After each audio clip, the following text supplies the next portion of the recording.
My name is Leo Tanaka Fuchigami, and I am a local community builder. In 2014, I moved to Tokyo from Vancouver, Canada. And like many that moved cities or neighborhoods, I initially struggled with loneliness and a lack of community and a lack of friendship. Though I tried many things, it was only when I started to get into community building that things really started to change. But I didn't just get involved. I got obsessed with community building. I created a language exchange. I created a book club.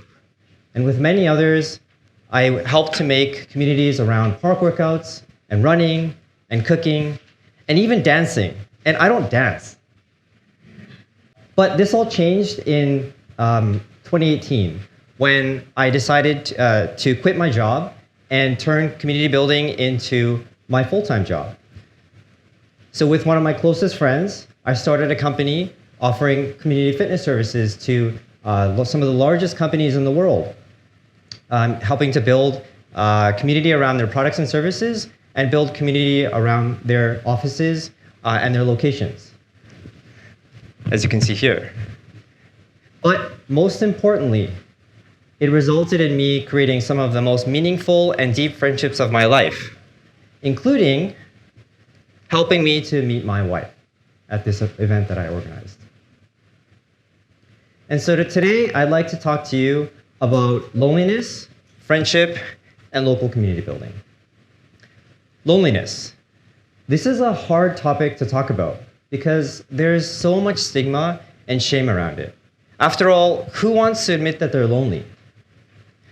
Well, in a 2018 study, it was found that in the US, 22% of those reported feeling always or often lonely. And in the UK, that was 23%. And in Japan, that was 9%. Let me say that again. They often or always felt lonely. Now, feeling lonely isn't the same as choosing to be alone for a weekend. Feeling lonely can mean feeling like nobody cares for you, or nobody's there to listen, and maybe even nobody loves you. And not just for a weekend, it could be for months, or it could be for years. And why is this important? Well, a meta-study done in 2018 found that loneliness can have an equivalent impact on your lifespan as smoking 15 cigarettes a day. 15. That's a lot of cigarettes. And it had a greater impact on reducing your lifespan than obesity and excess alcohol consumption. So loneliness isn't just a personal social problem. It's a global health problem. That's why we should all care. So just go out there and make friends, right?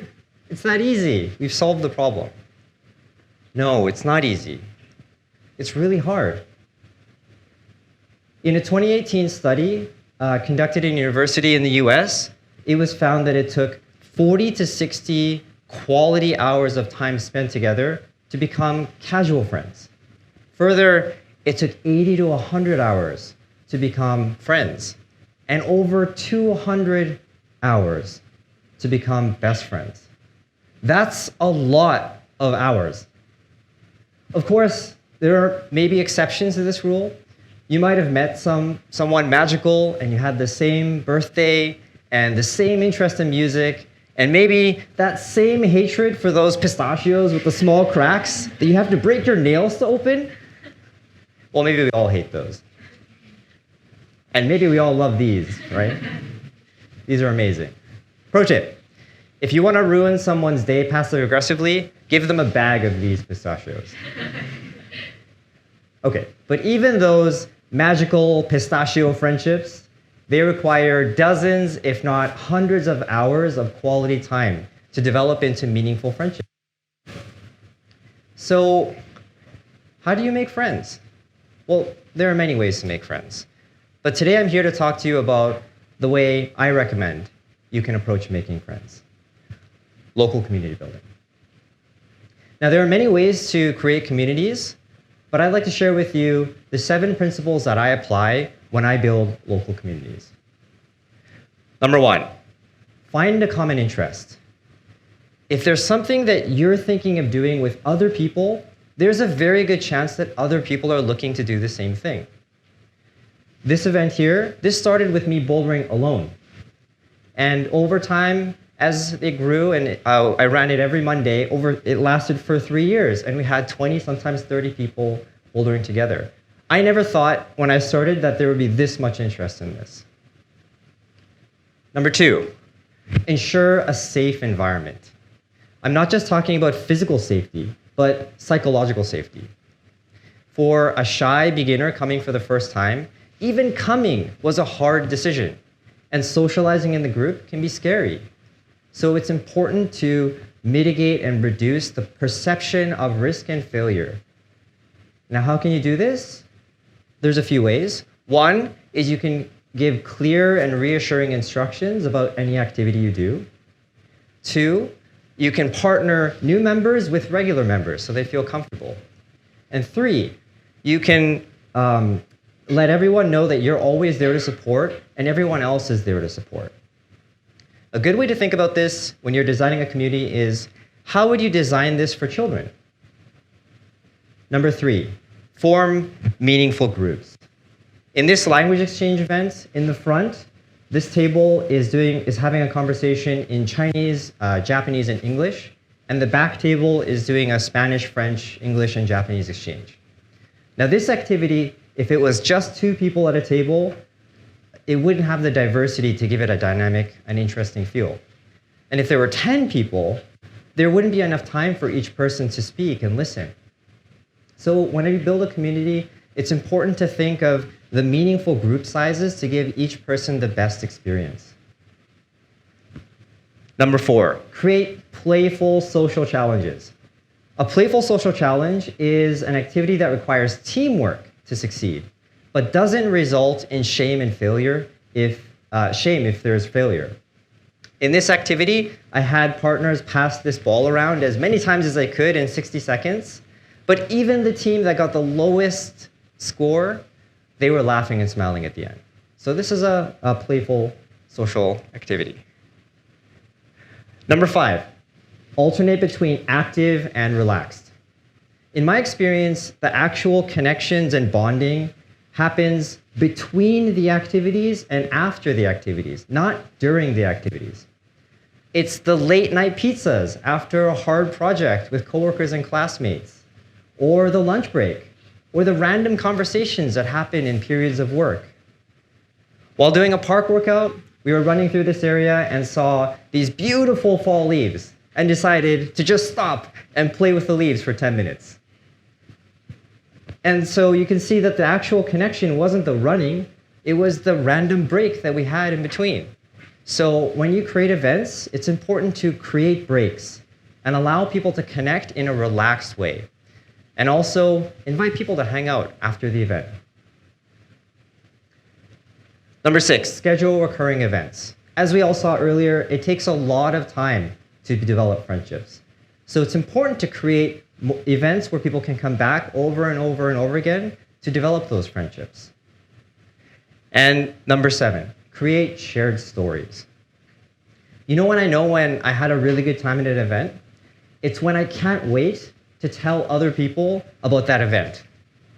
So when you're designing events, think about the stories that you want your participants to share to other people after the event. Okay, enough of the conceptual talk. Let's learn by doing. I'd like everyone to stand up and join me for an activity. So if you have, and this is totally voluntary, but if you'd like to join us, please stand up.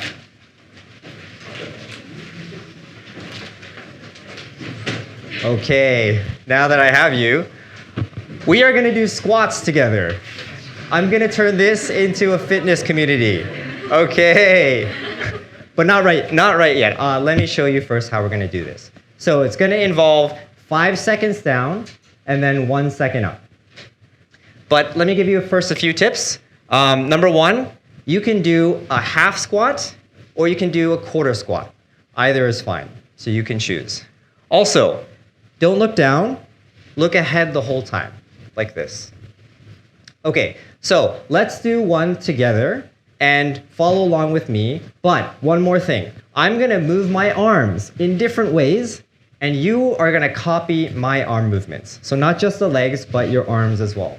Okay, ready, set, 1, 2, 3, 4, 5, and up. Okay, great job, everyone. All right, now for the twist. I'm gonna pair you up with someone else in this room. So I'd like to invite you to pair up with someone in front or behind you. So some of you may end up turning around and you'll have two people, or maybe 2 to 1, with some people facing this way and others facing that way. So I'll give you a few seconds if you can reorient yourselves so that you are in pairs or groups. Great. You might have to move the chairs a little bit. Okay, it's a little dark, but hopefully everyone has a pair. Okay, so I would like to now explain the additional twist. I will be leading the activity for those who are facing me. So those who can look at, who are seeing me. But the other person is facing the back. That person is not looking at me. That person is looking at the person in front of them. So the person facing me will copy me, and the person facing me will copy that person. So we're doing a mirrored squat. Okay, we're just gonna jump right into this. So when you're ready, I'm gonna get started.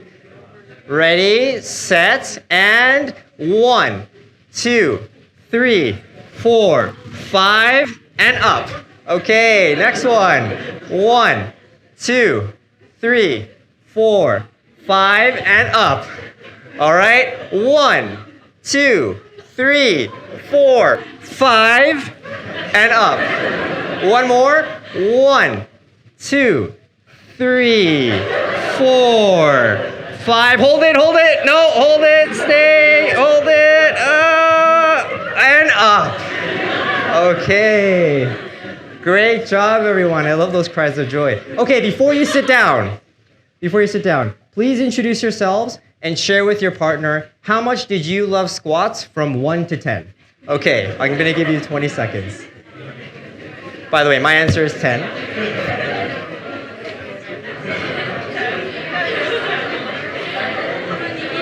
Okay, so I'm hearing some really great conversations, but I'd like to bring your attention back to the front.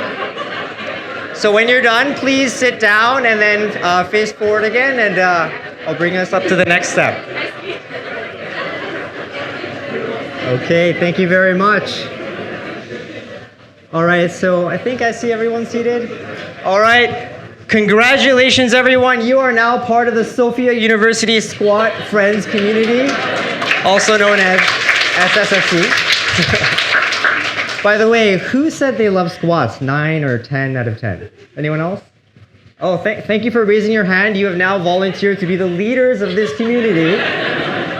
I expect you to organize this every week. Okay, but in all seriousness, in this 2-minute activity, I tried to apply the 7 principles that I explained earlier, as you can see. And let me ask you, if this activity happened here next week and you came back, and the week after, do you think you might have developed some new friendships or new connections?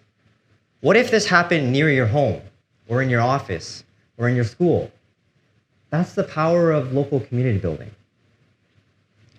Okay, but I'd like to leave with you one last thing before I let you go. Help others, help others. Now, if you remember this, you can forget everything else I said. The reason why is local community building is not just about helping other people. It's about creating a culture of people helping people. This is what it looks like when you help someone else.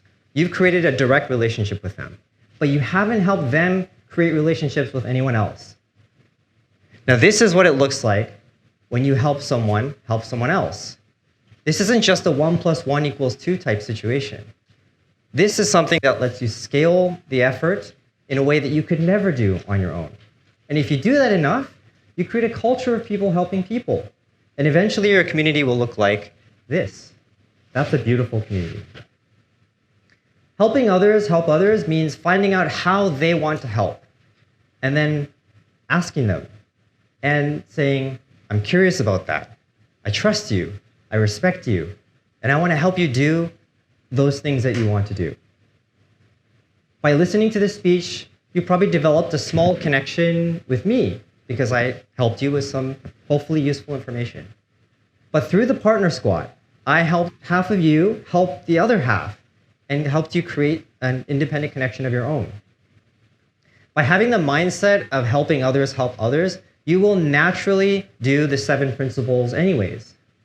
And the best part about creating a culture of people helping people is that naturally people who want to help will appear. And it's those people that you want to keep your eye out for. It's those that volunteer to do a little more, that show a little bit of curiosity and keep coming back. And it's with those people that you are most likely to spend lots of quality time with and create shared stories with, as I have. So whether you're interested in sports or eating out or board games or social activism, we need you. That's because I don't think this is a problem that can be solved with some technology or some policy decision. This is something that requires all of us. Every city and every neighborhood is different. And it requires local people to reach out and connect to solve local problems. So I implore you to become local community builders, whether that means you create your own or you join an existing one as a co-organizer or as a regular member. And collectively, we can create a happier, healthier, less lonely world. Thank you.